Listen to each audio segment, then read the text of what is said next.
Muy buenas tardes, muy buenas noches. Cordial saludo desde Santiago del Estero, Argentina. Y hemos venido avanzando sobre los distintos principios constitucionales del debido proceso penal y la importancia que ello tiene, porque decíamos que todo lo que vean a partir del módulo 4, que ya se va a empezar concretamente con las técnicas de litigación en el nuevo proceso acusatorio, no tienen razón de ser si no se respetan estos enunciados, porque son las garantías para todas las partes del proceso, tanto la que acusa como la que está imputada y hace uso de su derecho de defensa, y también, obviamente, lo que representa a la víctima, ya sea en su carácter de querellante o porque esté queriendo también aspirar a no solamente a que se sancione punitivamente la infracción cometida a sus bien jurídico protegido, sino además la reparación del mismo, ¿no? Como sería una parte civil damnificada por los daños. Y claro, el gran problema que desde el derecho romano se venía mostrando preocupación, y que lo vemos en los códigos de Justiniano, es el plazo. Siempre la sociedad ha tenido la concepción que al momento de judicializarse un tema, conoce la época en que comienza y no sabe cuándo termina, o si termina, o si se cierra concretamente, ¿no? Se dicen a veces que las causas judiciales son interminables, o los padecimientos, por eso también se ha engendrado el dicho que más vale un mal arreglo, que un buen juicio. Y esto es porque son los grandes problemas, pero que a la vez esa falta de determinación de los plazos en el proceso, y mucho más agravado cuando se trata de un fuero penal, es grave en cualquier fuero, obviamente, pero mucho más en el fuero penal por los valores y los intereses en disputa. Y un plazo va a ser debido justamente si se sustancia en un proceso, va a ser debido si se sustancia en un plazo determinado, lógico y plausible,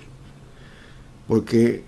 de lo contrario pierde absolutamente su razón de ser como garantía esencial. No por nada dicen que la justicia tardía no es justicia. Es una cuestión que encierra su grado de verdad, y realmente la preocupación que deben tener los operadores jurídicos es justamente que esto se concrete, ¿no? Y para hablar de plazo y de plazo razonable, primero tenemos que entender qué es plazo. Y ahí vamos a tomar un concepto que da Anna Messuti, que dice que el plazo es algo que comienza y termina un término indefinido, dándole una duración precisa y una rígida especialización. Por eso el debido proceso es una especialización que debe sustanciar dentro de un término razonable, y que además va a evitar esa mora en la sustanciación y conclusión de los procesos, que en definitiva termina en materia penal estigmatizando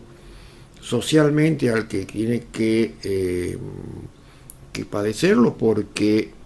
si al final del mismo llega a ser inocente, ante la sociedad ha estado presentado como sospechado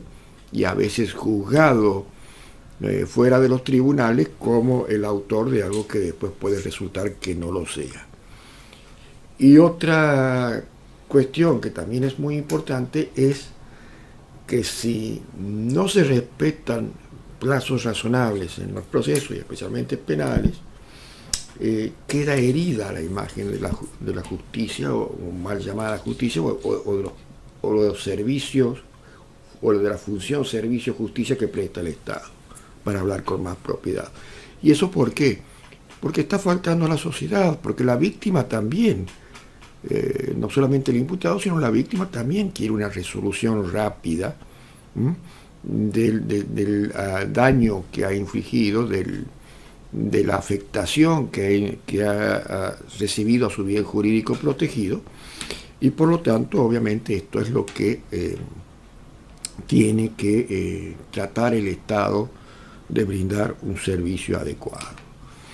Entonces, en esta clase vamos a hablar, primero, la relación que hay entre el debido proceso y el plazo razonable. También vamos a ver un poco de dónde viene el origen de esta garantía dentro, sobre todo, de las pautas del derecho internacional de los derechos humanos, que sabemos que, digamos, es el que fija el estándar que los países que se han adherido a los distintos sistemas deben cumplir con esas obligaciones. Y además también vamos a ver cómo se han ido dialogando los tribunales internacionales de derechos humanos sobre la temática del plazo razonable. Así vamos a ver estándares que primero se han ido fijando dentro del Tribunal Europeo, y luego cómo muchos de esos pautas de precedentes han sido receptados por el sistema interamericano, tanto por la Comisión Interamericana como por la Corte Interamericana, y esto tiene una explicación lógica, ¿no? Porque el Convenio Europeo es muy anterior al Pacto de San José, como también sus órganos, salvo la Comisión, pero el Tribunal Europeo ha empezado muchos años antes, ya en la década del 50, a producir jurisprudencia, mientras que la Corte Interamericana recién empieza a generar sus precedentes contenciosos ya y entrada a la década del 80. Y después vamos a ver también lo importante, porque hablar de plazos razonables, todo lo decimos, todos los mencionamos los jueces, lo mencionamos los fiscales, lo mencionamos las defensas técnicas, pero vamos a ver cómo se determina un plazo razonable. Si el plazo razonable puede ser establecido solamente normativamente, con precisión, o surge de la causística propia de cada uno de los casos. Vamos a ver cuáles son los criterios que se han establecido para determinar la razonabilidad del plazo. Vamos a verlo también dentro de las distintas etapas y circunstancias que puede pasar un proceso. Un plazo razonable para una simple detención,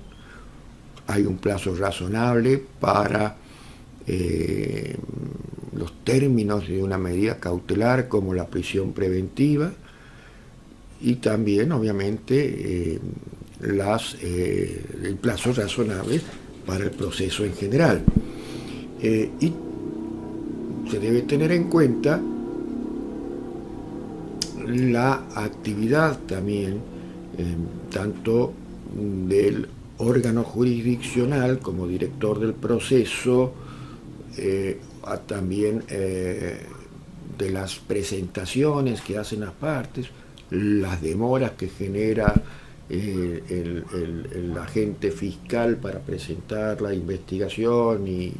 a veces solicitando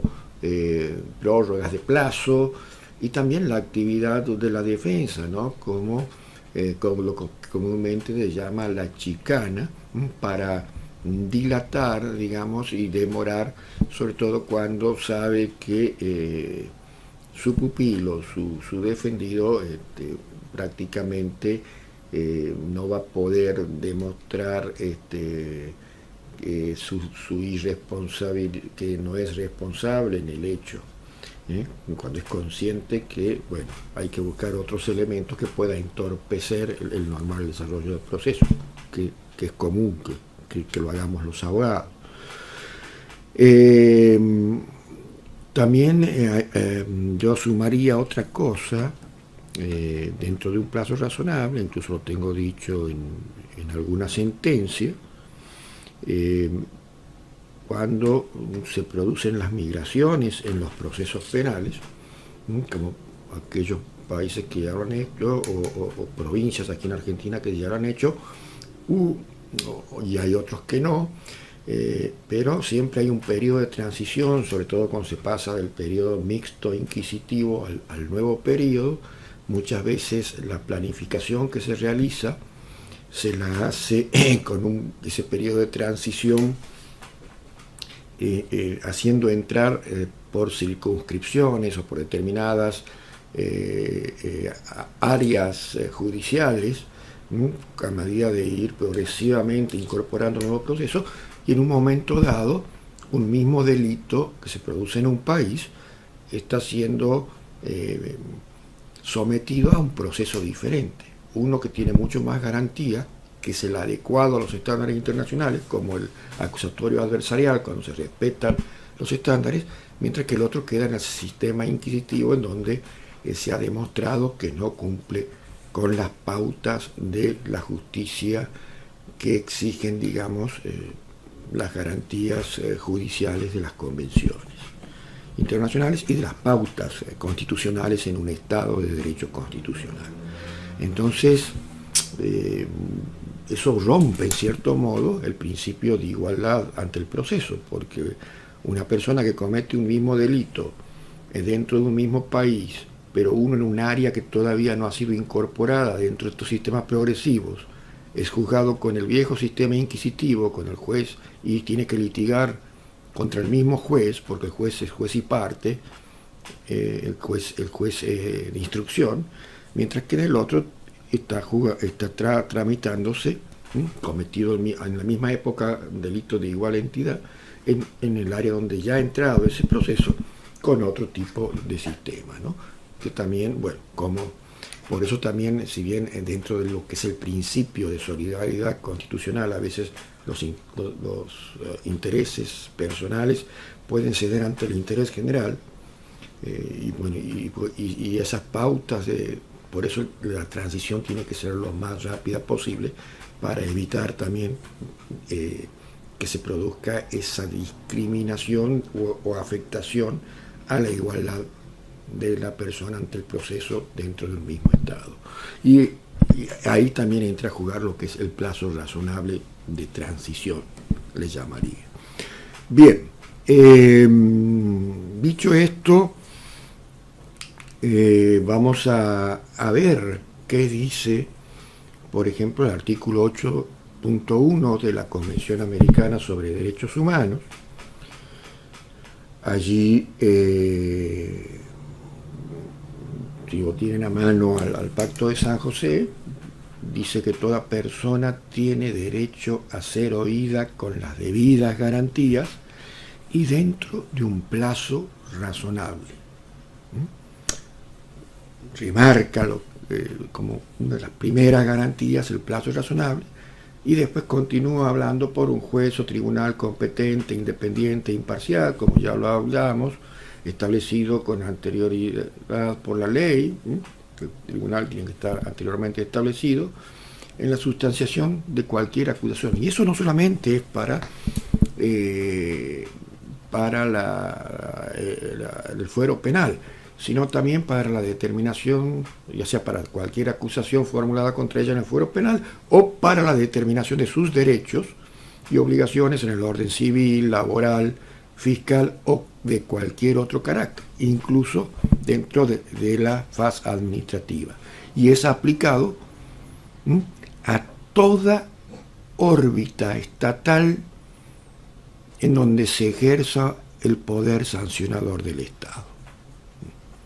Esto es lo que también ha cambiado en cierto modo lo que es la concepción de la esencia y la naturaleza de los impeachment y los jurados de enjuiciamiento, ¿no? Porque dentro de estas garantías, por ejemplo, se habla también el tema de la doble instancia recursiva, y muchas de las viejas normas de jurados de enjuiciamiento todavía tienen ese enunciado de que sus resoluciones son irrecurribles, porque este artículo 8 está dando pautas de que debe ser aplicado a todo esfera donde el Estado ejerce un poder sancionador, y un juicio, lo de un jurado de enjuiciamiento o un impeachment hacia otras autoridades, juicios políticos, en definitiva es el ejercicio de un poder sancionador, y en cierto modo se tienen que aplicar todas las garantías del artículo 8.1 como ha sido fijado por los estándares en varios fallos de la Corte Interamericana, especialmente comenzando por Tribunal Constitucional versus Perú. Bien, dicho esto, vamos a seguir avanzando en lo que nos hemos propuesto y vamos a ver cómo el debido proceso y la garantía de plazo razonable está vinculada dentro de lo que es el sistema internacional de los derechos humanos. Vamos a verlo primero en el internacional para después de ahí ir llevándolo a lo que es la esfera del sistema interamericano. Porque, por ejemplo, el Comité de los Derechos Humanos, para quienes no conocen, el Comité de los Derechos Humanos es una entidad que gira dentro de la órbita del Alto Comisionado de los Derechos Humanos de Naciones Unidas. Su sede está en Ginebra, y si bien no tiene la conformación de tribunal, este comité no solamente monitoriza toda la actividad y realiza observaciones a cada uno de los países que son miembros de Naciones Unidas y que han suscrito los pactos como el Pacto Internacional de los Derechos Civiles y Políticos y el Pacto Internacional de los Derechos Económicos, Sociales y Culturales, sino que además admite peticiones individuales. Por eso aquellas personas que, digamos, cuyos países no integran un sistema que tienen un tribunal internacional de derechos humanos, como los países que no estén incorporados de América al sistema interamericano de derechos humanos, o al sistema europeo, o al sistema africano de los pueblos, que son los tres grandes que se conocen, además del sistema musulmán, que es otro, pero que tiene otras características, puede acudir al Comité de los Derechos Humanos de Naciones Unidas. Pero dentro de sus observaciones generales, la número 32, en su artículo 14, estableció el derecho a un juicio imparcial y a la igualdad ante los tribunales y cortes de justicia. Y sentó que aquellos parámetros normativos del derecho internacional bajo los cuales debe dispensarse todas las garantías necesarias en el proceso involucra al plazo razonable. Y ¿cómo lo definía? Decía que el plazo razonable tenía que ser fijado, no como una pauta, que las pautas normativas solamente son orientativas, pero que en definitiva la determinación se establecía mediante las particularidades y los contextos de cada uno de los casos en que deben ser tratados por la autoridad judicial, dentro de un proceso judicial. Ahora, el debido proceso y la garantía del plazo razonable, ya en el sistema internacional de los derechos humanos, es importante tenerlo en cuenta porque digamos que son anteriores a los estándares del sistema interamericano y del cual se nutre. Incluso la Corte Interamericana ha definido que procesos como una garantía límite a la actividad estatal, lo que hablamos en clases anteriores, que establece un deber de organizar su estructura con la finalidad de crear instancias procesales adecuadas que permitan a las personas estar en condiciones de defender sus derechos ante cualquier acto estatal persecutorio, ¿no?, y que pudiera afectarlos. Eso, digamos, ha sido una pauta establecida, un estándar establecido por la Corte Interamericana, en el caso que también lo hablábamos ayer, Ibsen Cárdenas e Ibsen Peñas versus Bolivia, del año 2010, en su párrafo 178. Pero ese concepto es aplicable a todo orden normativo, sea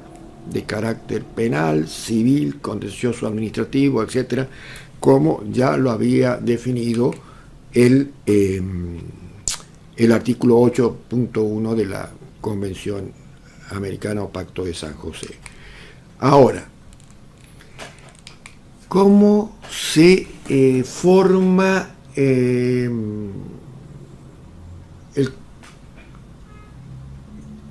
los criterios para la determinación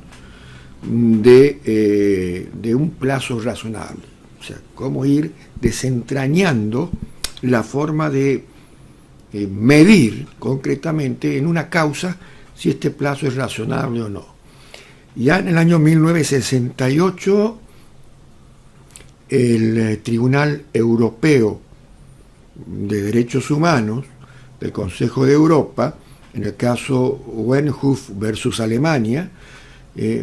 sentó un estándar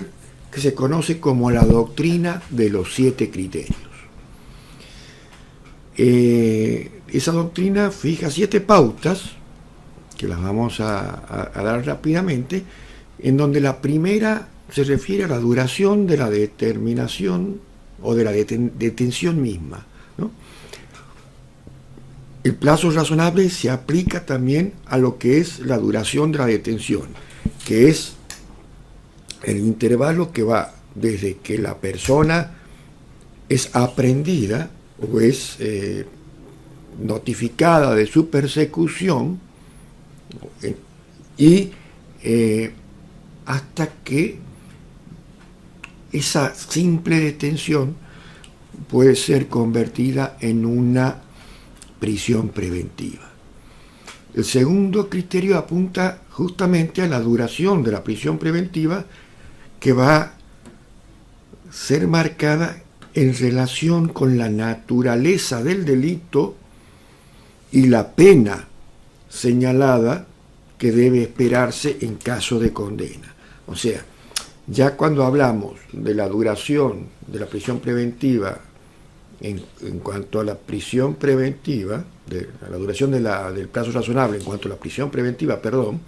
entonces ya se tiene que empezar a hacer comparaciones respecto a cuál es la naturaleza del delito que se imputa, la pena señalada en la expectativa normativa, que podría ser pasible esa persona a la que se le aplica la medida cautelar, y que podría esperarse que le sea impuesta en caso de ser condena. El tercer criterio tenemos que medirlo desde los efectos personales sobre el detenido. Esto marca también, sobre todo cuando la cualidad personal del detenido está referida a alguna situación de especial vulnerabilidad, porque puede ser imputado de un delito, por ejemplo, una persona con discapacidad, una persona perteneciente a otro grupo vulnerable, como son los niños y adolescentes, las mujeres, o si si son mujeres embarazadas, si no lo están, en fin, todas esas particularidades se miden también dentro de estos criterios. El cuarto criterio está vinculado a la conducta del imputado en cuanto haya podido influir en el retraso del proceso. Pero no es propiamente la conducta en sí del imputado, sino sobre todo de quienes son los encargados de ejercer su defensa técnica, ¿no? Si estas personas que ejercen su defensa realizan planteos impertinentes, realizan abusos de vías recusatorias, etcétera, etcétera, que hace que el proceso no se detenga por el accionar del operador jurisdiccional, sino por quien ejerce la defensa, sobre todo porque los planteos, no porque sean verdaderos planteos válidos del ejercicio de defensa, sino porque sean planteos impertinentes que tengan por la sola finalidad la dilación del proceso para que se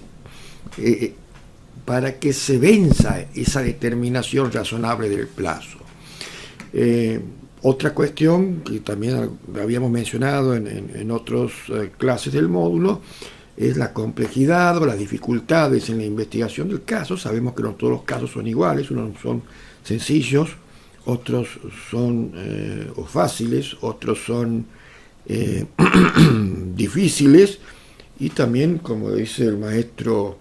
Manuel Atienza, el maestro español, hay casos que por su complejidad se llaman trágicos, ¿no? Sobre todo aquellos en que prácticamente no hay testigos ni pruebas directas.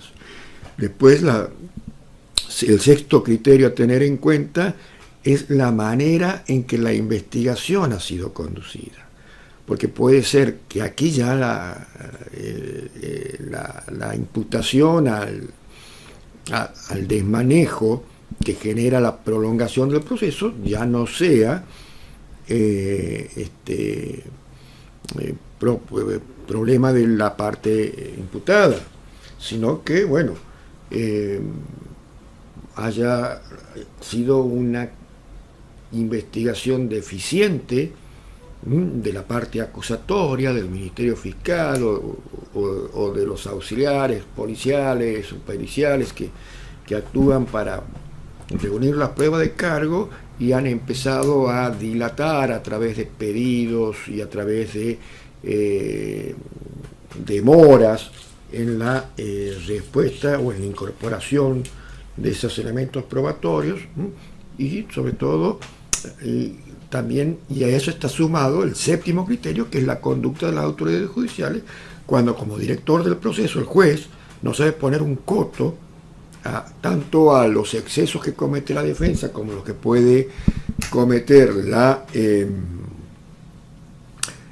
acusación o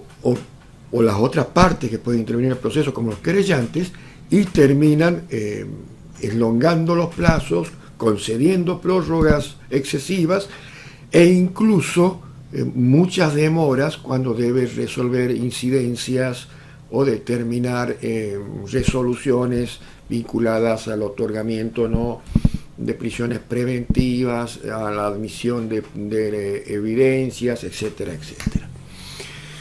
Bien, esos son los 7 criterios que el Tribunal Europeo lo estableció en 1968 en la causa, vuelvo a repetir, Wenhoff versus Alemania. También continuó desarrollando esos criterios el Tribunal Europeo y estableció otras características del plazo razonable en una serie de fallos posteriores, como el caso Neumeister versus Austria, ya a fines de 1968, en donde sentó que los márgenes dentro de los cuales debe controlarse el plazo razonable de duración del proceso van desde el día en que se acusa a alguien y se extiende hasta el fallo que resuelva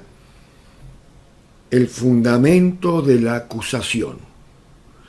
pero no solamente la resolución que dicta en el primer juicio oral, sino que incluye además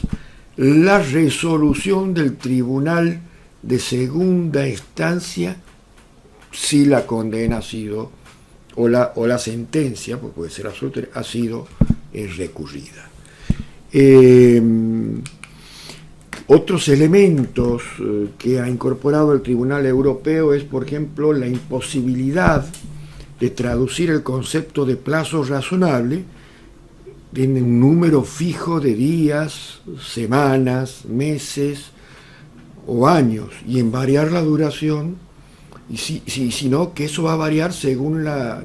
gravedad de la infracción, ¿no? Que hay una cierta vinculación entre lo que es el plazo razonable con la gravedad de la infracción, porque seguramente a mayor gravedad, mayor complejidad y demanda material para que se pueda, digamos, ejercer el poder punitivo en forma materialmente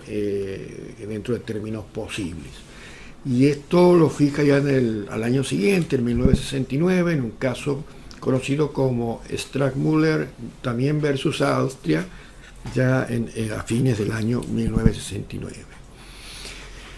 Otro estándar, pero ya en el año 1982, en Elke versus Alemania, el Tribunal Europeo considera que determinar si la duración de un plazo ha sido razonable o no, hay que atender, vuelve a complementar lo que había dicho anteriormente, pero habla ya expresamente del término complejidad del caso, el comportamiento del demandante y la manera en que el asunto fue llevado a cabo por las autoridades, ya sean administrativas y judiciales. Ustedes ven cómo se va delineando, se va completando esos 7 criterios iniciales, ya con cierta especificación, y ya en la década del 80 empieza a producir casos el sistema interamericano. Los primeros no los vamos a ver en la Corte. Recuerden que todas las peticiones, todas las denuncias por violaciones de derechos humanos en América se realizan en primer lugar por la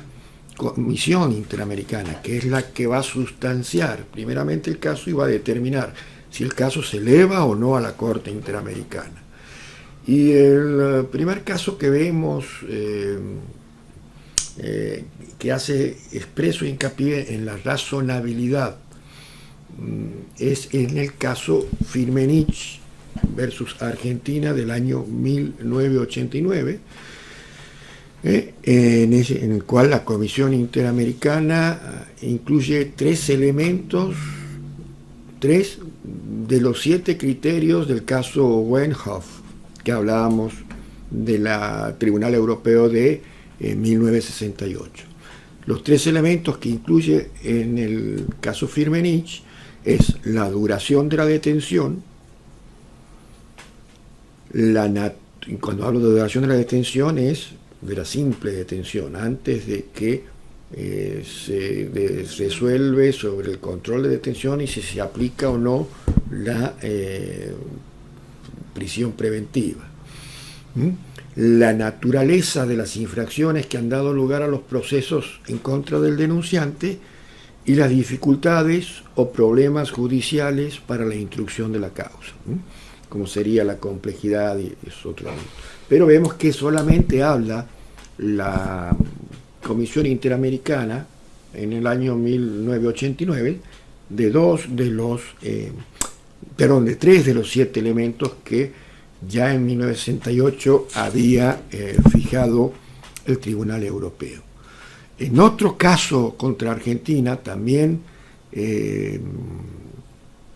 sustanciado ante la Comisión Interamericana, Jiménez versus Argentina en 1996, ya avanzamos bastante tiempo, establece en la resolución la Comisión Interamericana, siguiendo la jurisprudencia europea que no se puede establecer en forma abstracta el plazo razonable de prisión sin condena, porque no se puede juzgar que un plazo de detención preventiva sea razonable o irrazonable por sí, ¿no? Solamente basándose en lo que prescribe la ley. Por eso, cuando el término de detención excede un plazo razonable, debe fundamentarse en la apreciación que hace el juez siguiendo las reglas de la sana crítica racional. Y a través de ello debe llegar a una decisión utilizando los criterios que establece la ley. ¿Esto qué quiere decir? Que la ley puede dar una pauta, pero como decíamos anteriormente, en abstracto no se determina. Cada caso va a ser el determinante de su plazo razonable de prisión sin condena, y habla de que el juez deberá determinarlo ya con el conocimiento del contexto y las particularidades del caso, utilizando la sana crítica racional. ¿Qué elementos componen la sana crítica racional? Principios de la lógica, de la experiencia y de la psicología o sentido común. La combinación de cada una de estas reglas, que no las voy a dar en detalle ahora porque sería largo. Los invito a todos ustedes también. Yo dicto un curso casi todos los años, ya voy por la segunda corte, que se llama La correcta estructura de la sentencia para la determinación de los casos, desde la Escuela del Poder Judicial de aquí, de la provincia de Santiago del Estero, y lo hacemos virtual para todo aquel que quiera inscribirse en cualquier lado, así que estén atentos si es que quieren profundizar sobre estas cuestiones del razonamiento judicial. Pero volviendo al tema, estamos hablando sobre los criterios que se van a determinar utilizando, le dice la Comisión Interamericana, la sana crítica racional del juez conforme a las particularidades del caso. Vuelvo a repetir, la causa o el caso era Jiménez versus Argentina, y hablamos del año 1996, donde también agrega que para la comisión determinar si una detención es razonable se debe hacer, remarca, un análisis de cada caso, pero ello no excluye la posibilidad de que se establezca una norma determinante. Por ejemplo,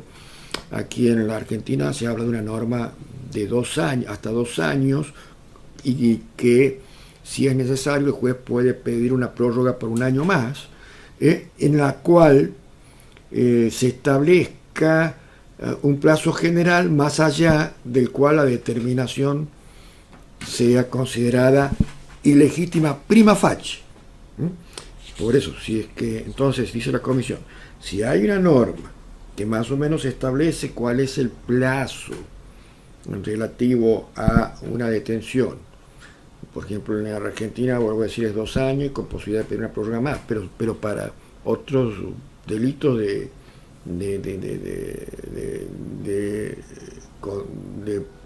monto mínimo de condena, que no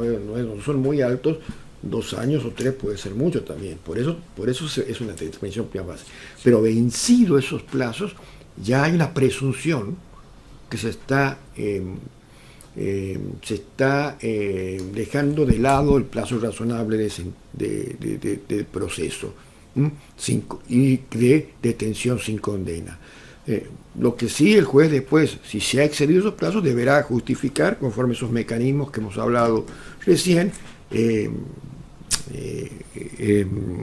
por qué debe superar esos márgenes legales, porque, como dice la misma comisión, que ello es independiente de la naturaleza del delito que se impute al acusado o de la complejidad del caso. Esta acción sería congruente con el principio de presunción de inocencia y con todos los otros derechos asociados al debido proceso legal. Por eso decíamos al principio, si un proceso va a ser debido, entre comillas, tiene que observar el plazo razonable. También en el caso que he mencionado, Jiménez versus Argentina, la Comisión Interamericana, invocando el artículo 8 del Pacto de San José, manifiesta que debe tenerse en cuenta una serie de factores como la complejidad de la causa, la conducta del imputado y la diligencia de las autoridades competentes. Aquí vuelve a repetir 3 de los 7 criterios que hablábamos, el caso Wolfson del año 68 de la Tribunal Europeo de Derechos Humanos. Entonces, vamos a ver, dentro de lo que hemos venido hablando, con estos enunciados, tanto del Tribunal Europeo como de la Comisión Interamericana de Derechos Humanos, cómo serían los criterios generales para determinar la razonabilidad del plazo, y así podemos hablar de que se debe hacer un análisis global del procedimiento, en el cual se debe estudiar las causas de las demoras, ponderar elementos objetivos, que sería el periodo de tiempo, número de imputados, número de hechos delictivos, y también otros elementos ya de carácter subjetivo, las conductas de las partes y la actividad de las autoridades judiciales. Cuando hablamos de autoridades judiciales nos referimos al Ministerio Público Fiscal como parte acusadora y el juez como el que tiene la potestad jurisdiccional. También, cuando se refiere al plazo razonable del artículo 8.1 del Pacto de San José,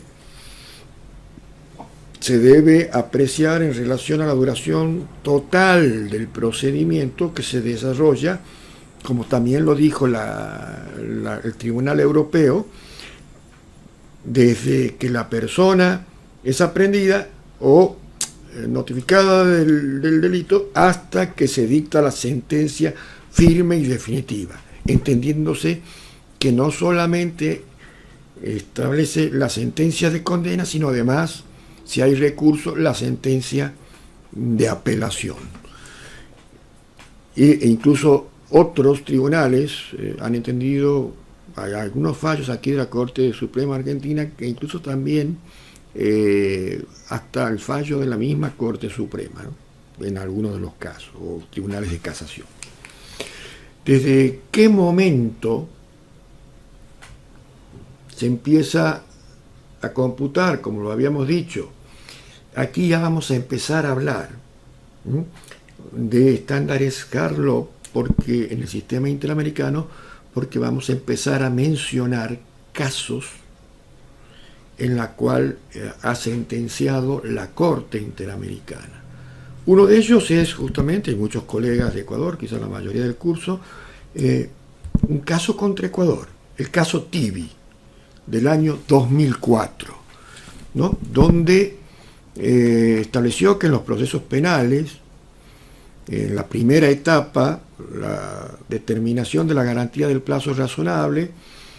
comienza desde la aprehensión del individuo,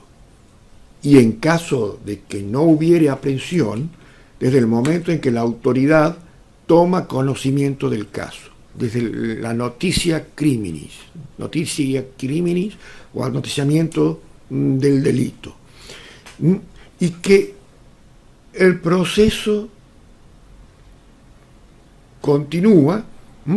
y el plazo termina cuando se concluye con el dictado de la sentencia definitiva, y no solamente el dictado, sino también su firmeza, como ya lo hemos hablado anteriormente. Y también habla en otro caso que se llama López Álvarez versus Honduras, 2 años después de Tibi, en el año 2006, que el plazo se principia cuando se presenta el primer acto de procedimiento dirigido en contra de determinada persona como probable responsable de un delito. Es decir, cuando comienza la persecución penal contra cualquier sujeto en que se lo señala concretamente.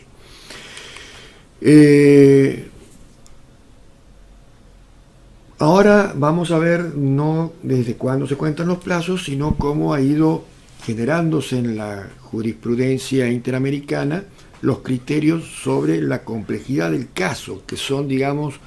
las justificaciones donde se puede, en cierto modo, las autoridades judiciales apoyarse para, en caso de necesitarlo, prolongar, digamos, los plazos más allá de las pautas que en prima facie establecen las leyes, ¿no? Y un caso se determina complejo cuando se verifica, dicen los estándares del sistema interamericano, la compatibilidad entre la conducta del Estado y las disposiciones de la Convención. Es decir, el órgano que practica el control de convencionalidad, porque en estos casos hay que realizar el control de convencionalidad de oficio, que es otra de las materias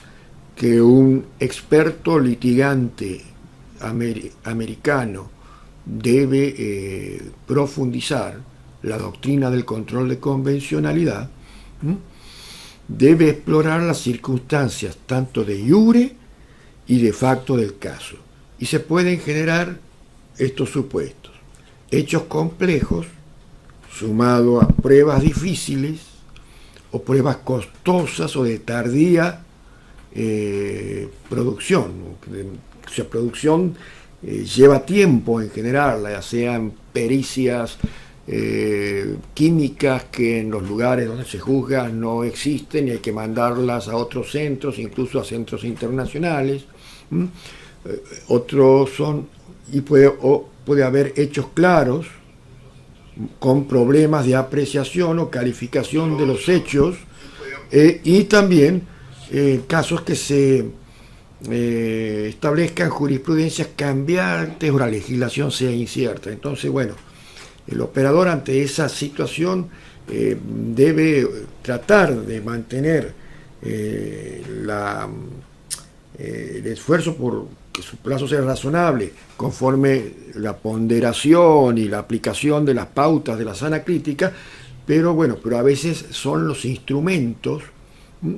que tiene, como la jurisprudencia de sus superiores tribunales, porque por cambio de integraciones o por cambios de criterios van variando al respecto, o la legislación también no es clara en lo que es la materia, ¿no? Esas son las situaciones en donde pueden decir que, si bien el hecho es claro, pero aquí ya no es el problema de que la causa sea compleja por sí misma, sino que la complejidad la introducen factores propios del sistema jurídico en donde se desarrolla, digamos, el proceso. Y hay algunas variables, ¿no? Que puede ser complejidad de la prueba, pluralidad de sujetos, habíamos hablado, o cantidad de víctimas, contexto en que se genera un caso, porque no es lo mismo un caso individual, un homicidio simple, que un caso en donde existen situaciones más complicadas, como masacres, conflictos internos, armados, desapariciones forzosas. Obviamente, esos también son pautas que van a incidir en las variables de complejidad de los casos, ¿no? Otros criterios que ya están vinculados a la actividad procesal del interesado va a radicar en el análisis de la conducta activa y omisiva que puedan haber tenido los interesados y de qué modo ha influido esto en prolongar el plazo del proceso, ¿no? Por eso también el juez, dentro de esas pautas de ponderación y de la sana crítica, debe distinguir aquellos actos que realmente constituyen actos de defensa lícitos de aquellos que son impertinentes y que lo único que hacen es prolongar sin ningún sentido el plazo del proceso. Y respecto a la conducta de las autoridades judiciales, la Corte Interamericana ha señalado como un deber que tienen todos los jueces de dirigir y encauzar el procedimiento. Cuando las partes empiezan a incurrir en esas conductas dilatorias, y hablo las partes, puede ser tanto la acusatoria como la defensa o también la querella inclusive, entonces el juez, ejerciendo esa facultad de dirección de los procesos, debe encauzar los procedimientos con el fin de no sacrificar la justicia del caso y el debido proceso legal en pro de formalismos que en definitiva después van a generar la impunidad, porque si se excede todo plazo el proceso puede caer y en definitiva, lo que ayer preguntaba alguien, si dónde queda la justicia, pero también la justicia no puede ser conseguida a toda costa, pasando por arriba de las garantías constitucionales y convencionales. En el caso de que se permitan y toleren el uso de recursos judiciales con efectos dilatorios, recomienda la Corte Interamericana que los transformen en un medio para que los que cometen un ilícito penal dilaten o entorpezcan el proceso penal. Entonces ahí es donde debe el juez, con mucho criterio de prudencia, porque si no se lo tiene, también puede pasar a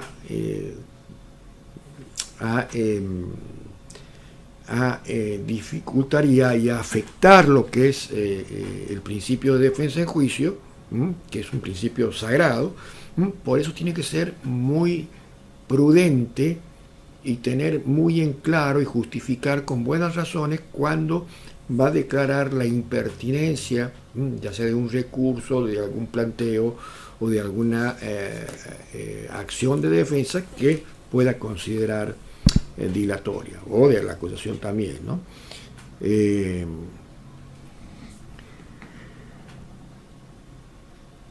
La Corte sí ha sido categórica,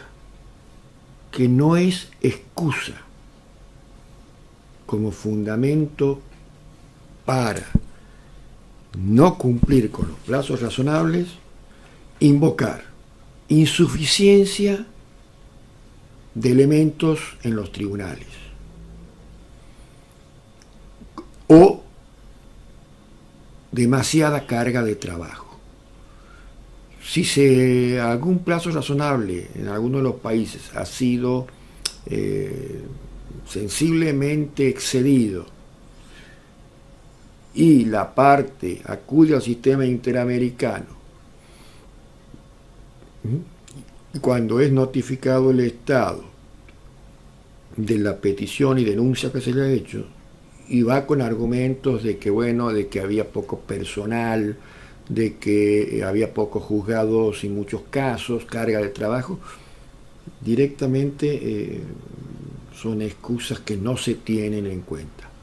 y se declara la responsabilidad internacional, porque la garantía del plazo razonable no es una simple ecuación nacional entre volumen de litigios, dice la Corte, y número de tribunales, sino es una referencia individual para el caso concreto. Por eso, esos argumentos no pueden ser admitidos dentro del sistema interamericano. Otra de las cuestiones que también ha sentado la Corte Interamericana respecto al plazo razonable, lo tenemos en cuanto a la afectación generada en la situación jurídica de la persona involucrada en el proceso, lo que hablábamos anteriormente, las cualidades de la persona que está dentro de sujeto del proceso, y esto lo vemos en el caso, por ejemplo, Valle Jaramillo versus Colombia del año 2008, en donde sentó el estándar de que si el paso del tiempo incide de manera relevante en la situación jurídica del individuo, resultará necesario que el procedimiento corra con más diligencia a fin del caso se resuelva en un plazo breve. Y en el otro caso, que también es, si bien no es un caso penal, pero sí habló en extenso sobre lo que es el concepto de plazo razonable y la violación al plazo razonable por parte de los estados miembros y en relación al Pacto de San José de Costa Rica, fue el caso Furlan y familiares versus Argentina en el año 2010. Furlan era un joven que en un accidente en un predio del ejército argentino que estaba abandonado, tuvo lesiones que lo dejaron con incapacidad física y mental. La primera instancia en el juicio civil de reparación se excedió más allá de los 15 años y a la fecha, incluso con fallo de la Corte Interamericana, todavía no ha terminado de percibir la indemnización. Demoró lleva más de 20 años Furlan, ¿no? Al tiempo de que salió la sentencia iban más de 15 años sin tener respuesta. Este caso exigió que las autoridades judiciales, dice la Corte, actuaran con mayor diligencia debido a que la brevedad del proceso dependía obtener una indemnización para la familia de la víctima y además para la misma víctima que debía curarse, tratarse, una persona con una grave discapacidad generada por el accidente, que estaba destinada a cubrir todos los gastos de las deudas que había adquirido la familia para la rehabilitación de este niño. Y consideró la Corte que esa excesiva prolongación había incidido de manera relevante y cierta en la situación jurídica de la víctima y su familia, y su efecto tuvo un carácter irreversible. Por eso ahí es el criterio que asienta la Corte Interamericana referido a la afectación generada en la situación jurídica de las personas. Estos son los dos casos, digamos, más claros en los que se nota este criterio, como el Valle Jaramillo versus Colombia y Furlan y familiares versus Argentina. Volviendo a la prisión preventiva, recuerda también la Corte Interamericana el postulado del artículo 7.5 de la Convención Americana, que está referida también al plazo razonable, aunque no se lo menciona, pero sus enunciados hacen alusión implícita muy clara cuando dice que toda persona detenida o retenida debe ser llevada sin demora ante un juez o funcionario autorizado para ejercer funciones judiciales y tendrá derecho a ser juzgado, ¿sí?, dentro del plazo razonable o ser puesto en libertad sin perjuicio que continúe el proceso. Su libertad podrá estar condicionada a las garantías que aseguren su comparencia en el juicio. Esto puede ser la pauta que da que si también se vencen los plazos razonables, existe la obligación de los juzgados de proceder, o de los tribunales de proceder a la inmediata libertad del imputado porque ya su tiempo de detención ha sido excesivo, sin perjuicio de que después pueda tomarse determinadas reglas de conducta a fin de que se asegure la comparencia hasta que el juicio finalice. Vamos a ver otros casos concretos donde fija estándares y principios que son propios de esta materia, de la duración razonable del proceso penal. Y esto lo vamos a ver ya en otro caso contra Argentina, pero ya de la Corte Interamericana, que es el caso Bayarri versus Argentina del 2008, donde sentó que mantener a una persona privada de su libertad previamente, más allá de los límites temporales que impone el derecho, viola el principio de presunción de inocencia, adquiriendo el carácter de una pena anticipada. Recuerdo que ayer alguien me preguntó qué diferencia había entre si la prisión preventiva no era un anticipo de sanción. No, la Corte Interamericana dice que es una medida cautelar, en la medida que su detención o su prisión preventiva esté dentro del marco de los límites temporales con todos estos criterios que venimos hablando. Cuando se ha excedido esos límites, no solo se viola el principio de inocencia, porque todavía no hay condena, sino que además esa medida cautelar ya no es una medida cautelar, una medida de caución, sino que pasa a adquirir el carácter de pena anticipada. Entonces aquí estamos viendo que claro, el estándar es que fue fijado en este caso Bayarri versus Argentina de 2008 en su párrafo 110, donde determina lo que esa transformación que se produce cuando no se han respetado el principio de plazo razonable con directa afectación al principio de inocencia. Y después también tenemos otro estándar, pero ya de la Comisión Interamericana del año 1997, también en este sentido, que refiere en su informe 2 de ese año que la jurisprudencia interamericana ha considerado que el plazo no puede ser establecida en abstracto, como ya lo hemos dicho, y que su duración no puede ser considerada razonable en sí misma solamente porque así lo establece la ley, ¿no? Sino que debe estar fundada en la prudente apreciación judicial. Es decir, la ley da pautas de presunción. Si la ley dice que la prisión preventiva debe durar hasta 2 años o 3 años, son pautas, digamos, a priorísticas y de una presunción iuris tantum, que puede ser cambiada, pero que en definitiva va a quedar fundada la prudente apreciación racional, mediante el principio de proporcionalidad, el principio de la sana crítica, etcétera, etcétera.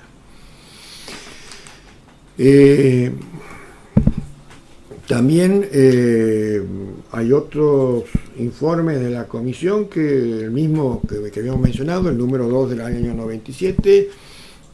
estableció como obligación de los estados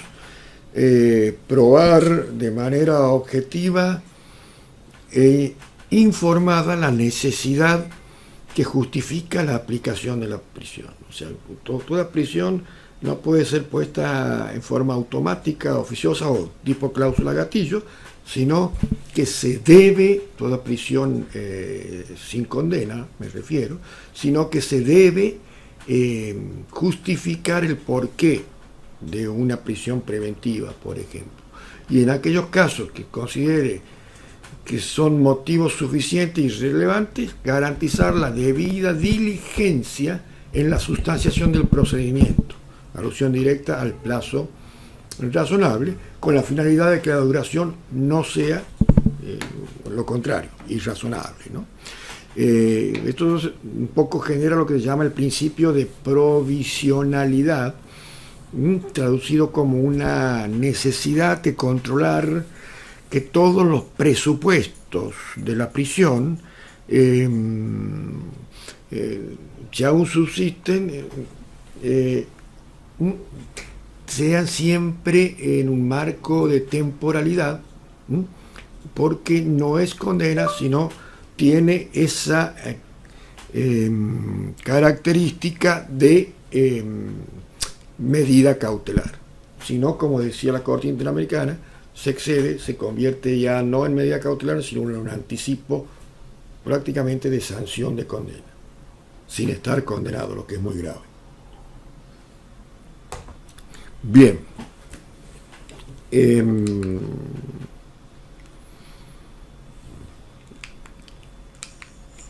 Otros estándares que se han ido fijando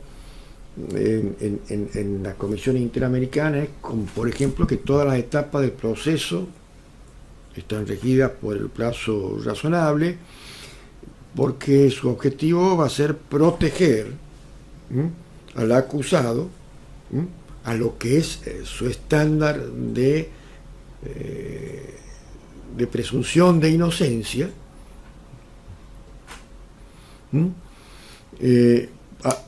y a su principio básico de libertad personal. Y esto así como tu seguridad, porque sabemos bien que a veces dentro de las cárceles, si bien debe garantizar el Estado, porque y es responsable de todo lo que ocurre a una persona mientras tiene privada la libertad, a veces en las cárceles se corren muchos más riesgos que estando en libertad. Eso lo sabemos en los hechos, es así. Y puede correr en riesgo su seguridad personal, que también está contemplada en el artículo 7. Y eso genera un riesgo injustificado, si no está bien motivado y si se tiene bastante negligencia en la consideración del plazo en lo que debe estar sumida esta persona, porque no se aceleran los tiempos del proceso, ¿no? Por eso, la exigencia clara que impone el sistema interamericano es que el Estado debe probar la culpa del imputado dentro de un plazo razonable, para asegurar e institucionalizar la confianza, la imparcialidad procesal del sistema, no solamente ante el imputado, sino ante toda la sociedad. Y esa es la pauta dentro de un Estado de derecho, un Estado de derecho constitucional y dentro de una sociedad democrática. Por eso la declaración de culpabilidad o inocencia es equitativa y es justa, siempre y cuando se hayan respetado las garantías del debido proceso. Eso le va a dar legitimidad a la condena y va a generar que no se afecten garantías establecidas en las constituciones políticas y en todos los instrumentos internacionales, ¿no? Después, también otra particularidad ha sido fijada por la Comisión Interamericana en el año 2009 en un caso contra Uruguay, conocido como Jorge José y Dante Peirano Basso, donde en su resolución estableció que una vez que se vence el plazo razonable, los estados pierden la oportunidad de continuar asegurando el fin del proceso. Es decir, hay una responsabilidad clara del Estado por medio de la privación de la libertad de una persona. Es decir, vos podrás continuar con el proceso, pero ya no podrás tener a la persona detenida porque has perdido la oportunidad de demostrar su culpabilidad en el marco de lo que es la razonabilidad propia que se establece. Y eso implica violar derechos humanos, aunque sea derechos humanos de alguien que a su vez es imputado de haber también infringido la ley penal. Por lo tanto, la prisión preventiva debe ser situada por otra medida cautelar menos restrictiva. Tendrán que fijar reglas de conducta, ponerle la pulsera o la tobillera como GPS o tomar medidas de que tendrá que concurrir a las dependencias policiales más cercanas todos los días, en fin, pero ya no podrá, si es que no se quiere violar o tener pautas inconstitucionales e inconvencionales, insistir con la prisión preventiva. debiendo disponer la libertad del acusado, ¿no? Y esto es producto de la necesidad de establecer ese plazo razonable, porque responde a los límites al cual la prisión preventiva no puede continuar, ¿m? Y hace al debido proceso. Si no, se viola el debido proceso, y dentro del debido proceso el principio de inocencia, el mismo enunciado del plazo razonable, y lo que pueda resultar después de cualquier determinación o fijación de condena no va a tener legitimidad y va a ser considerado que se ha hecho violando el mismo tribunal derechos. Y cuando el tribunal viola derechos, es el Estado el que viola ante la responsabilidad internacional. Bien, otros criterios, ¿no? Es, por ejemplo, prácticos, es que hay un criterio rector, ¿no? Más allá de que, volvemos a decir, no se pueden fijar determinaciones en abstracto del plazo razonable, pero, por ejemplo, ¿qué pasa? Y muchas veces se ha dado. A mi tribunal me ha llegado a veces casos en donde todavía no se había dictado condena y la prisión preventiva había alcanzado el mínimo penal del delito. Situación que aquí este tribunal ha tenido que ordenar inmediatamente la libertad. Incluso a veces prácticamente con cumplimientos de los plazos de condena, cuando eso se ha visto aquí en la Argentina y se ha visto en varios países conforme la sentencia de las sentencias de la Corte Interamericana, que incluso han cumplido los tiempos de condena dentro de los márgenes de mínimos y máximas con la prisión preventiva, sin que se haya dictado la sentencia pertinente de responsabilidad penal, ¿no? Por eso la Corte también ha fijado algunas pautas, como que, y la Comisión Interamericana, que no autoriza al Estado a mantener en prisión preventiva a una persona por más de las 2/3 partes del mínimo legal prevista para el delito del imputado. Porque cuando ya supera eso, ya no hay justificación que valga, y por más que se esfuerce argumentativamente cualquier autoridad judicial, se va a determinar como una expresa violación al principio de la razonabilidad del plazo, ¿no? Porque constituye un límite que, superado, se presume prima facie que es irrazonable. Ello no admite una interpretación en contrario, prácticamente es una presunción de iure, en el sentido de que por debajo de ese límite se presuma que se haya superado ese término, deberá ser sometida a un examen más que exigente, ¿no? Así que, bueno, eso es lo que sobre todo deben cuidar los operadores y los defensores, estar atentos también con el tema del plazo razonable. Bueno, ya un poco terminando con este tema, vamos a ver lo que pasó en una razzia que se hizo en la Argentina y que terminó con una condena al país, en el caso Walter Bulás, ¿no?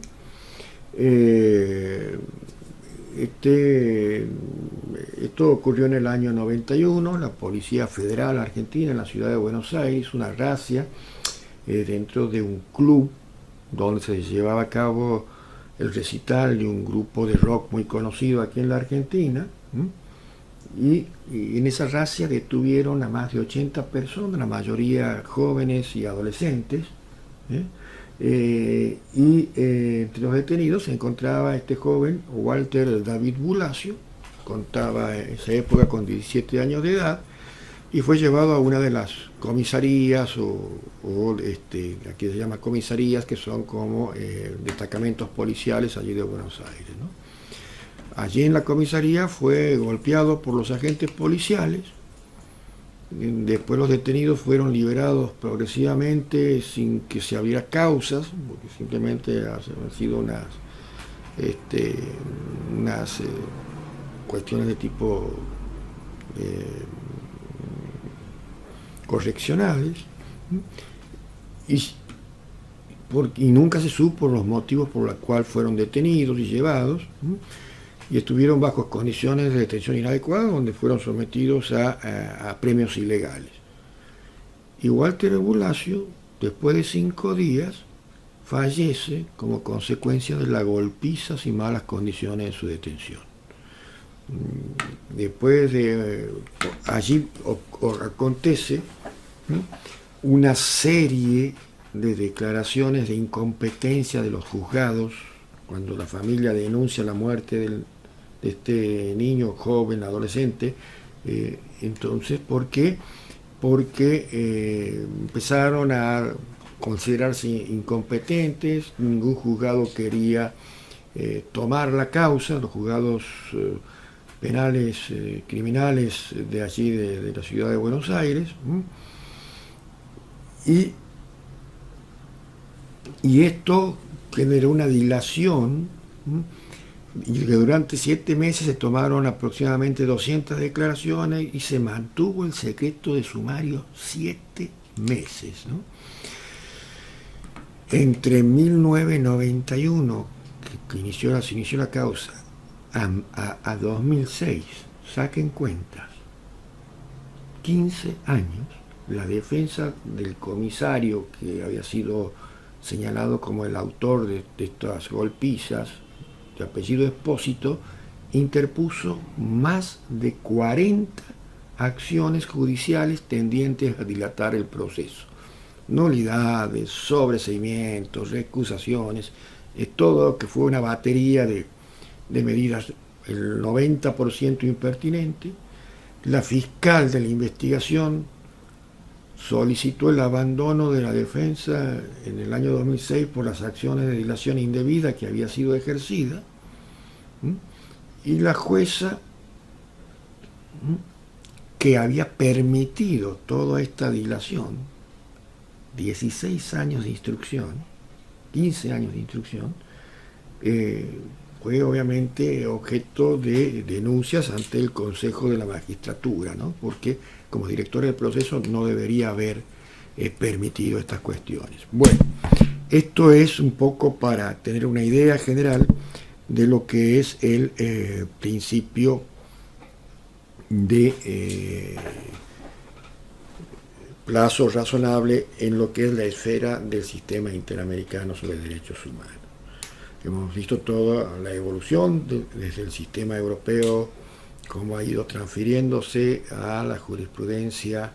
del sistema interamericano, y hemos visto los distintos criterios y pautas para su determinación. Ahora vamos a hablar de otro tema muy importante también, como es el principio de la doble instancia, que es un principio esencial en el cual el artículo 8 de la Convención Americana, en uno de sus incisos, también habla que debe existir un derecho a recurrir ante un tribunal superior toda sentencia que imponga una sanción o condena al imputado. Ahora, estas pautas han sido sobre todo establecidas en Herrera Ulloa versus Panamá, y también en el caso Barrios Altos versus Perú. Y aquí hay que ver qué particularidades tiene que tener este recurso, en qué casos hay que otorgarlo. Y como dice el artículo 8.1, en todos los casos, sean en los cuales el Estado ejerce un poder sancionador, sean casos correccionales, penales, disciplinarios, tributarios, disciplinarios administrativos, etcétera, etcétera. Pero no solamente se debe reunir la calidad de recursos. Vamos a suponer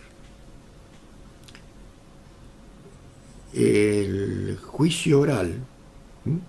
que es la sentencia de primera instancia, podríamos decir así, concluye con la sentencia de condena, por lo general luego de un juicio oral, resuelve la absolución de esa persona. Resulta que el Ministerio Público Fiscal apela ante un tribunal superior y este tribunal superior termina revocando el fallo y establece una condena. Entonces, bueno, ¿se ha cumplido con la doble instancia? No. Porque además de la doble instancia debe haber, cuando la sentencia es condenatoria, debe existir lo que se llama el doble conforme. Tiene que haber una confirmación, tiene que haber tanto el tribunal acuo como el aquem deben coincidir en establecer la sanción. Ese es el doble conforme. La garantía de que la sentencia haya sido revisada y que igualmente haya sido condenada. Además, ese tribunal revisor no tiene que obrar como si fuera un recurso extraordinario que solamente revisa cuestiones de derecho o cuestiones constitucionales, sino tiene que hacer una revisión amplia de todo aquello que pueda revisar, hechos, pruebas, siempre y cuando, obviamente, que, bueno, lo que la circunstancia le permita, porque, bueno, obviamente que no ha sido el tribunal de juicio que ha tenido la inmediación de las pruebas, pero todo aquello que pueda ser revisable, todo aquello que pueda vincular a cuestiones de hecho y prueba, debe hacerlo. No tiene que limitarse solamente a cuestiones de derecho, para así poder cumplir con esa exigencia del doble conforme. Y la revisación más amplia posible, usar todos los recursos que ese tribunal pueda para revisar, digamos, el material probatorio dentro de las limitaciones de que tiene un tribunal superior que no ha participado en lo que es, digamos, la inmediación del juicio oral. Recién allí sí podrá ir después a un recurso posterior, podrá ser del tipo extraordinario en el que solo revise cuestiones de derecho como la casación. Aquí en la Argentina, por ejemplo, los tribunales los sistemas tribunalicios de provincia no contaban con tribunales intermedios de apelación antiguamente, y directamente las sentencias de juicio oral pasaban a la sala penal de los cortes o superiores tribunales de provincia. Ello llevó a que la Corte Suprema, en una causa que le llamó Giroldi primero y después Casal, en el año 2005, diga que por más que los cortes y superiores tribunales de provincia tengan el recurso de casación, e incluso el Tribunal de Casación de la Nación, debía hacer una revisión lo más amplia posible, porque era el tribunal superior del primer tribunal de juicio oral que impuso la condena. Por lo tanto, debía dejar el molde tradicional de la casación de solo ser un tribunal que revisa cuestiones de derecho y que no le incumbe entrar en la causística de hecho y prueba, sino que también debía hacer esta práctica de revisar hechos, pruebas, todo en la medida de lo posible. Obviamente después hubo reformas. Cuando se hicieron las reformas, las provincias, sus códigos procesales, establecieron un tribunal intermedio. Aquí en mi provincia se llama el Tribunal de Alzada, que es un tribunal que revisa en forma amplia todas las decisiones que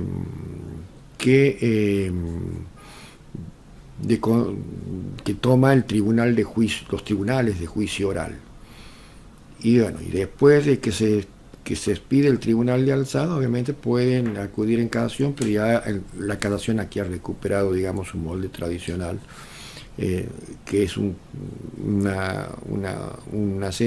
tribunal que revisa más que todo cuestiones de derecho y que excepcionalmente puede revisar hecho y prueba en la medida de que haya sido muy grosera y manifiesta la arbitrariedad que se ha incurrido en los tribunales, tanto de juicio como el de alzada, que haya confirmado, pero que sea dentro de un marco muy manifiesto de arbitrariedad y que la parte pueda demostrar esa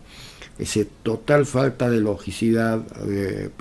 respeto de los principios de logicidad en el contenido de la sentencia, ¿no? Bien, con esto vamos a ir abriendo paso a las preguntas. No sé si hay preguntas, Álvaro. Hay preguntas, encontrarlas porque... Bueno, pedir si pueden reiterarlas, así no te lleva... Si pueden reiterar las preguntas, así... y quería comunicarles antes de pasar a las preguntas que ya está subido bastante material a la lectura complementaria en la plataforma y que, bueno, mañana subiremos las restantes de esta clase, ¿no? Y el viernes la de la clase el viernes de mañana. Bueno, quedo atento entonces, a disposición, cualquier duda, consulta u opinión que se quiera vertir respecto a los temas que hemos tratado hoy. Bueno, esta es una pregunta que viene, digamos, que ha sido contestada ayer muchas veces, ¿no? Pero bueno, nunca está de más repetirla. ¿Considera usted que la prisión preventiva atenta contra el principio de presunción de inocencia que cobija al acusado? No, en principio no, siempre y cuando esté hecha dentro de los estándares que hemos revisado del debido proceso. Como bien lo ha dicho la Corte Interamericana en uno de los casos que hemos comentado, si esa prisión preventiva respeta la garantía del plazo razonable y está justificado los motivos por la cual es necesario que esa persona dentro de las instancias del proceso penal esté privada de la libertad, siempre y cuando esté dentro del marco de razonabilidad del plazo que tiene que tener como medida cautelar, no afecta. Pero si se excede el término, sí afecta el principio de inocencia y además deja de ser una medida cautelar para considerarse en una ilegal medida de condena anticipada. La pena anticipada constituye causal para que los jueces sean separados del conocimiento de la causa. Bueno, si ya los jueces han fallado, la sentencia de condena cierra la instancia de competencia de esos jueces, o sea, ya no puede ser separado. Lo que sí es demostrable de que, digamos, si bien los jueces no pueden ser sometidos a procesos de enjuiciamiento por el contenido de su sentencia, pero si se demuestra una total impericia, lo que se llama la supina ignorancia del derecho, para haber incurrido en ello, obviamente quizás pueda ser pasible de alguna denuncia ante el jurado de enjuiciamiento, ¿no? ¿Se puede disponer la libertad de un presunto infractor al vencerse el plazo de las 24 horas para ser juzgado, cuando la ofendida o ofendido no comparece a la audiencia de flagrancia, y señalar un plazo para convocar una nueva audiencia para que las partes puedan ejercer su derecho a la defensa? Bueno, como dice la Comisión Interamericana, si esa detención, si es que no amerita por la gravedad del delito una prisión preventiva, obviamente tendrá que dejarlo en libertad, pero se tendrá que tomar, digamos, las medidas correspondientes. No es solamente queda en libertad y punto, sino que tendrá que tomar todas otras medidas alternativas, porque como reglas de conducta, de comparencias, de fianzas o las otras que pueden darse, como las pulseras o las tobilleras, en fin, que aseguren el comparendo cuando sea necesario que acuda nuevamente ante la autoridad judicial. Buenas noches, doctor. Mi pregunta es, ¿qué sucede si se decide recurrir al Tribunal Constitucional, el tiempo que se demore en decidir la causa será contabilizado para fines de plazo razonable.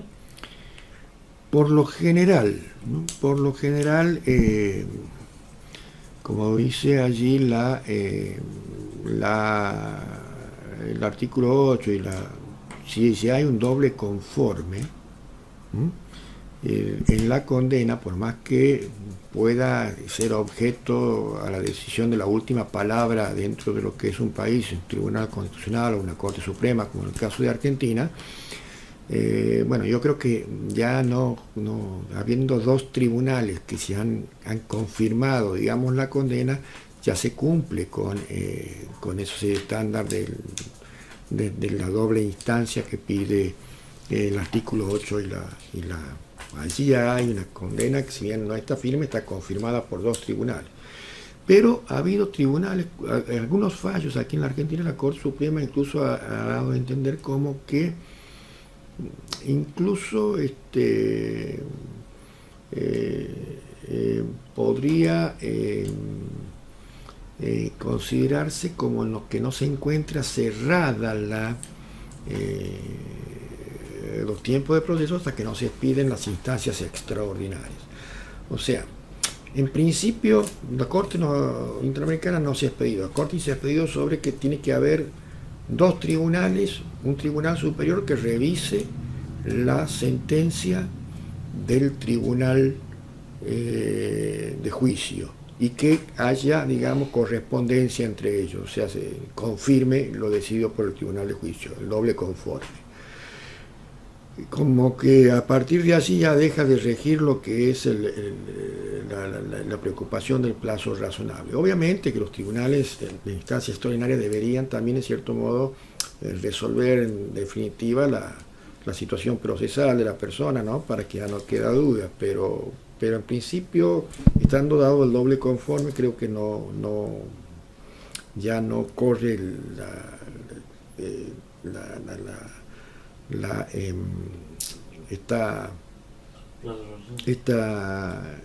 con la misma fuerza lo que es la obligación del plazo razonable. ¿Cabe la nulidad de sentencia cuando no comparece la audiencia del juzgamiento flagrante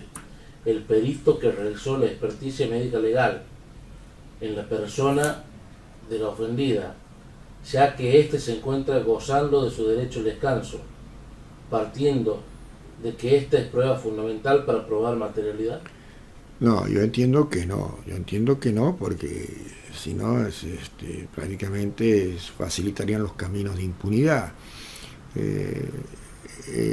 La comparencia a una citación, ya sea como testigo, como perito, como fuere, de un tribunal, sobre todo en las cuestiones penales, es una carga pública y esté tomando descanso, lo que fuera, se tendrá que concurrir. Y en caso de no concurrir, aquí en mi país, incluso puede ser traído por la fuerza pública. Y si no se encuentra porque se ha ido de vacaciones a otro país, etcétera, etcétera, bueno, tendrá que fijarse una nueva fecha, pero no puede cerrarse la causa, no. ¿Qué tiempo sería plazo razonable? Bueno, creo que o no me he escuchado o no me he entendido, ¿no? Eso se determina conforme la circunstancia causística de cada caso, más allá de que puede estar establecido por la ley un poco, ¿no? Y para eso son todos los criterios que he desarrollado. Pero ¿qué pasa cuando la prisión preventiva deja de ser excepción y pasa a ser regla dentro de la investigación? Y bueno, habrá que determinar por qué es regla, porque hemos dicho que la prisión preventiva no solamente debe ser fijada, sino también justificada. Si es que realmente no hay una justificación, incluso puede ser pasible, si es que no hay argumentos serios para fundar una prisión preventiva, lo que debe hacer un defensor es acudir a un tribunal de apelación. Si la prisión preventiva es una medida cautelar y en la fase de juicio se ratifique el estado de inocencia y sala libre, ¿se podría demandar el Estado por el tiempo que estuvo en prisión preventiva? Bueno, ya lo he dicho la vez pasada, siempre y cuando no es una cuestión automática. Ese es el error judicial que habla el artículo 10 de la Convención Americana. No es una cláusula gatillo, no es automático. Si es que habría probabilidad, porque acuérdense que la prisión preventiva se da en una etapa en que todavía no se han producido las pruebas, sino que hay fuertes sospechas de que esa persona es la que la ha cometido, y si son delitos graves, si es que habría, digamos, argumentos para sostener que en el Estado y en los contextos del tiempo en donde fue dictada la prisión preventiva ha sido una medida ilegal porque no había elementos realmente, sí, pero si había elementos de probabilidad, obviamente que después durante el debate, el juicio, se profundiza más la prueba, se declara la inocencia de la persona, entonces, bueno, ahí sí no se justifica indemnización, porque digamos, el juez ha optado con las herramientas que tenía y en ese momento había ciertas probabilidades, si bien no existía, cuando se dicta la prisión preventiva no hay certeza porque todavía no se ha hecho el juicio. Entonces, al no haber estado de certeza, entonces se maneja dentro de lo que es la probabilidad. Por lo tanto, salvo que después se demuestre que esa prisión preventiva fue una medida excesiva y desproporcionada y que se haya convertido en un arresto ilegítimo, en ese caso sí. ¿Se puede considerar como prisión preventiva cuando el procesado ha sido detenido después del auto de llamamiento a juicio y no se cumple el plazo señalado? Mientras no haya condena, toda detención, más allá de la simple detención, el mayor tiempo de permanencia en cualquier instancia, sea ya en la apertura del juicio oral, como pasa muchas veces, es prisión preventiva. Doctor, por un lado se habla de la duración del plazo de la prisión preventiva, pero no se establece el plazo razonable. ¿Cuál es el plazo razonable? Bueno, allí están los criterios que hemos hablado. Vuelva a ver el video y lo va a entender. Si el llamamiento a juicio está ejecutoriado y el llamado a juicio no es detenido dentro de los tiempos que determina el COIP, ¿se puede pedir la prescripción de la acción penal? No sé qué es el COIP. El código procedimiento. Bueno, si lo que hay que ver es cuál es la jurisprudencia en cada país de lo que se llama la secuela del juicio. La secuela del juicio, por lo general, es lo que renuevan los plazos en donde van a correr la prescripción de la acción penal. Por ejemplo, en la Argentina la secuela del juicio está dada por la indagatoria, después por la elevación de la causa a juicio. Por lo tanto, a medida que se van produciendo esos actos procesales, vuelve a correr de cero los plazos de prescripción. Obviamente que si no ha habido ninguna secuela de juicio y se ha cumplido las pautas que establecen los códigos procesales para el cumplimiento de la prescripción de la acción penal, obviamente la defensa tiene que pedirla y tendrá que ser concedida. ¿De qué manera el Estado es responsable por la muerte de un reo que está cumpliendo la condena? ¿Pueden los familiares reclamar indemnización alguna por este hecho? Y bueno, habrá que ver cuál es la muerte. Si la muerte es natural, evidentemente no. Habrá que determinar en qué circunstancias, cuáles eran las condiciones en que se encontraba alojado, si esas condiciones no eran las adecuadas y cuál ha sido la causa de la muerte del reo dentro del penal. Buenas noches, estimado profesor. En delitos contra el Estado, ¿existe plazo razonable para que se pueda dar la audiencia de juicio? En todo delito. Por favor, profesor,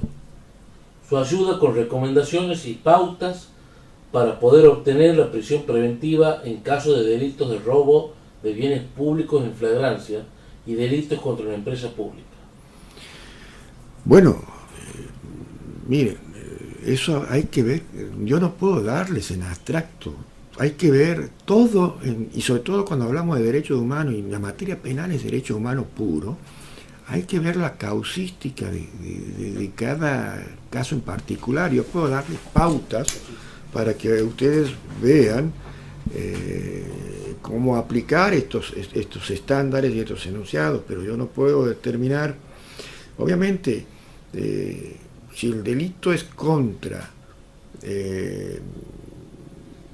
una persona que está en ejercicio de la función pública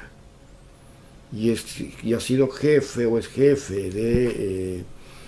del área donde ha cometido el delito, y seguramente hay muchos elementos para pedir la prisión preventiva, porque esta persona puede tener contactos o secretarios o amigos dentro de esa área que incluso pueda hacer desaparecer documentación que acredite, digamos, la prueba que va a probar su culpabilidad, ¿no? Así que por eso habrá que ver de qué se trata, en qué situación ocupa, cuál es la posición de la persona y si se dan aquellas pautas, porque recuerden que la prisión preventiva es de excepción, de que pueda profugarse, de que pueda entorpecer la investigación, ya sea por esas conexiones que tenga, porque apriete testigos, etcétera, etcétera. Bueno, allí entonces habrá que se podrá pedir, si sobre todo el fiscal o incluso el querellante, ¿no? Estimado doctor, una pregunta: ¿cuál es la diferencia entre del principio de congruencia y el iura nobis curia en la etapa de juicio? ¿Afecta el principio de legalidad? No, porque lo que pasa que el principio de congruencia va a ser fijado por los hechos y por las pruebas, básicamente por los hechos. Los principios de congruencia los postulan las partes del proceso. El juez no puede forzar ni modificar ni interferir, porque es un juez imparcial. Eso entonces, las partes van a proponer los hechos y las pruebas.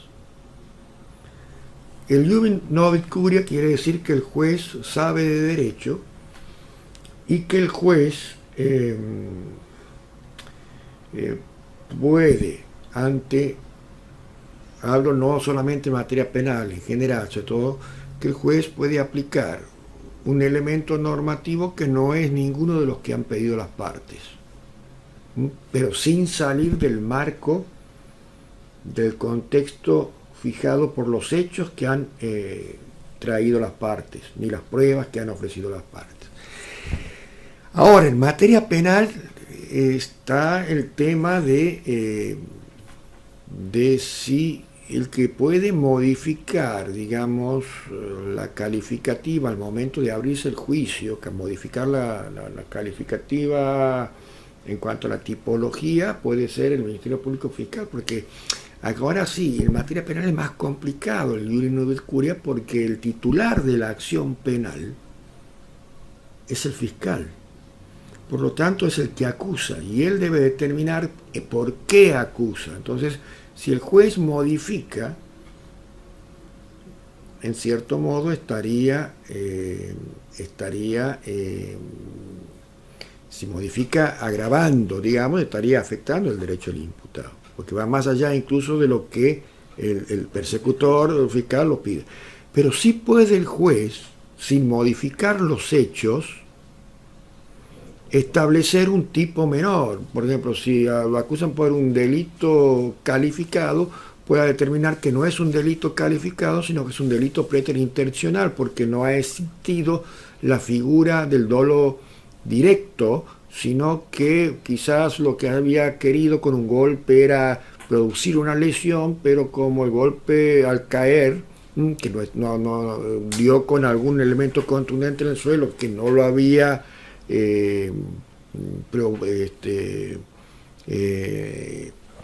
no lo habría programado, digamos, el autor del delito de que pase para que muera, sino que solamente quería infligirle un golpe. bueno, ahí hay un delito preterintencional. Entonces el tribunal podrá decir, no, no voy a dar esta pena más agravosa, sino puedo reducirla a esta otro tipo penal. Entonces, en ese marco sí puede jugar el iuris nobis curia en materia penal. La inobservancia de un solo elemento del debido proceso. ¿Se puede decir que se han vulnerado sus derechos? Bueno, se puede venir inobservando el proceso, pero puede ser corregido. Hay violaciones que pueden, digamos, ser subsanadas durante el proceso. Esto es dentro del marco de la teoría de las nulidades en general. Y otras que no, otras que por su gravedad realmente conspiran contra la continuidad del proceso, contra la subsistencia del proceso. Estimado doctor, el doble conforme en materia penal se asemeja a la doble instancia que nos habla la Constitución, o son dos conceptos diferentes. Por lo general, el concepto de doble instancia en materia penal incluye el doble conforme. Si no, ¿cuál es el sentido de la doble instancia? ¿En delitos de tráfico de tierra procede la prisión preventiva? Y bueno, habrá que ver la causística, ¿no? En qué situación y en qué posición se encuentran los que han sido imputados como autores de ese delito. ¿Qué pasa cuando en un proceso se ha dictado sentencia diferente en cada instancia, absolutoria y condenatoria, y no se han cumplido con el doble conforme? Bueno, ahí el Tribunal de Instancia Extraordinaria, que podría ser incluso la Corte Suprema, tendrá que dejar de lado, digamos, los moldes tradicionales de casación, por ejemplo, y también tendrá que revisar hecho y prueba para poder dar una doble conformidad, ya sea con el Tribunal de Juicio o con el Tribunal de Revisión de la sentencia de juicio. ¿Qué medida cautelar se debe aplicar a una mujer embarazada aprehendida en delito flagrante? ¿Medida personal o real? Y bueno, también habrá que ver si el delito que ha cometido y las circunstancias del caso justifican una prisión preventiva, y en caso de justificar la prisión preventiva, el lugar donde va a ser alojada cuenta con las condiciones adecuadas para el estado de esta imputada. Si no se encuentra en ese estado, bueno, tendrán que buscarse una salida alternativa, como por ejemplo la prisión domiciliaria. Doctor, cuando en un caso el procesado se encuentra detenido por 3 meses por un caso de abuso sexual, pero resulta que el tribunal lo declara inocente, ¿cómo reparar el daño causado al procesado?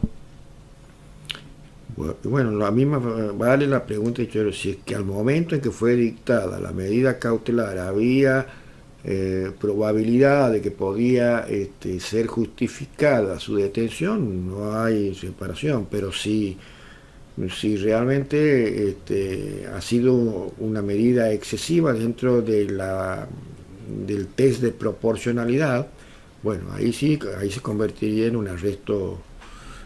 una detención o una prisión preventiva arbitraria, y bueno, ahí sí podría generar responsabilidad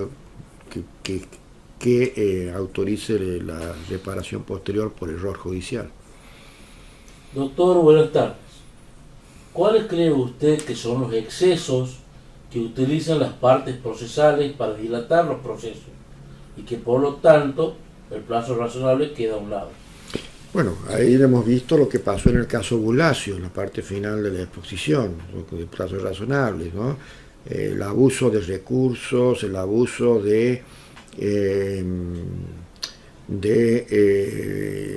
recusaciones a jueces, todas impertinentes, hechas al solo efecto de dilatar la causa,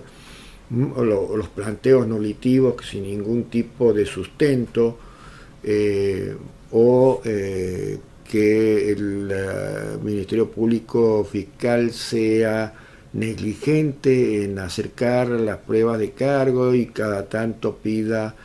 suspensión de las audiencias, invocando distintas causales. Todas esas son distintas situaciones que se pueden presentar en las que se pueden dilatar, o si es que el juez es una persona poco afecta al trabajo y cuando tenga que resolver incidencias y todo demás, se tomen muchos plazos en dictar las pertinentes resoluciones. Doctor, en el caso de México, existe prisión preventiva oficiosa, pero así marcarlo la Constitución. Esto contraviene el derecho de presunción de inocencia y la convención que hace ante ello. Bueno, ayer lo dije, habrá que ver en qué circunstancias se aplica esa prisión oficiosa y si realmente, digamos, la persona que está afectada se va al sistema interamericano, puede que se determine que por más que sea una cláusula constitucional, puede ser inconvencional. Eso ya se ha dado y vuelvo a decir que en otras circunstancias, por ejemplo en caso de censura, en el caso conocido como la última tentación de Cristo versus Chile, donde no se permitió pasar una película y quienes que organizaron la traída de esa película internacional a Chile, porque había una cláusula en la Constitución que decía que generaba un órgano que era censor de los espectáculos públicos y se llevó el caso al sistema interamericano y terminó entendiendo la Corte Interamericana que Chile, mientras mantenía esa cláusula constitucional, violaba derechos humanos, violaba el artículo 13 de la libertad de expresión de la Convención Americana, y eso generó que después Chile